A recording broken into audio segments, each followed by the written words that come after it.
Hello guys, Radhe happy Radhe. New year. 31 December happy new night, year পটাকা show. 12টা বেজে গেছে অলরেডি। Happy new year. এখন পটাকা ফাটানো হচ্ছে।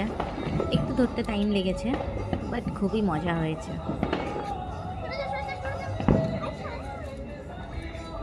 আমি তো ভাবলাম পটাকাটা ফাটবে তো নাকি ড্যাম হয়ে গেল, রাত কুয়াশা পড়ছে। তবু এই ফেটেছে ফেটেছে ফেটেছে। Happy new year.